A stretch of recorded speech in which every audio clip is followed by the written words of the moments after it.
Viewers வணக்கம். இன்னைக்கு ஒரு ஸ்பெஷலான ஒரு ரெசிபி வந்து இன்னைக்கு பண்ணலான்னு என்னுடைய ஞான உதயத்தில் ஏற்பட்டதுனால பாசிப்பருப்பு உருண்டை பண்ணலாம் யூடியூப்ல பார்த்தேன்.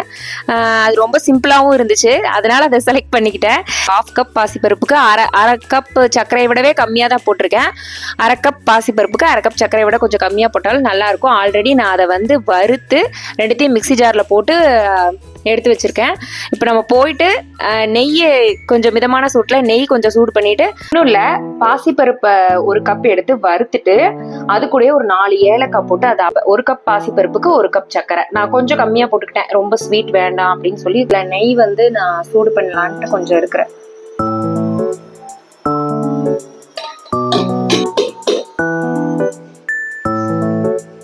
கொஞ்சம் கொஞ்சமாக ஊற்றி பிசைஞ்சுக்கலாம்.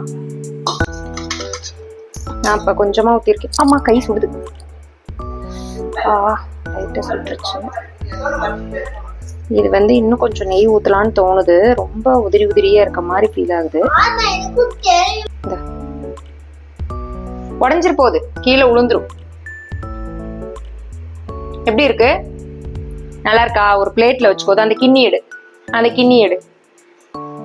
அதை வச்சுக்கோ. போய் உட்காந்து சாப்பிடு போ. நான் அதை பிடிச்சிட்டு நான் சரி நீ சாப்பிட்டு அப்புறம் வா. நான் சலிக்கலாம் இல்லை, அப்படியே போட்டேன். எல்லாரும் வீடியோல வந்து சலிச்சுதான் போட்டாங்க. மீதி இருந்த பாசிப்பருப்புலாம் எடுத்து அதை நான் உருண்டை பிடிக்கல.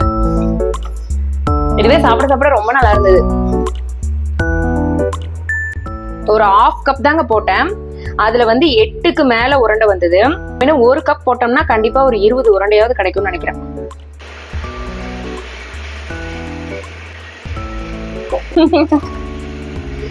அது செஞ்ச எப்படி இருக்குன்னு பாருங்க.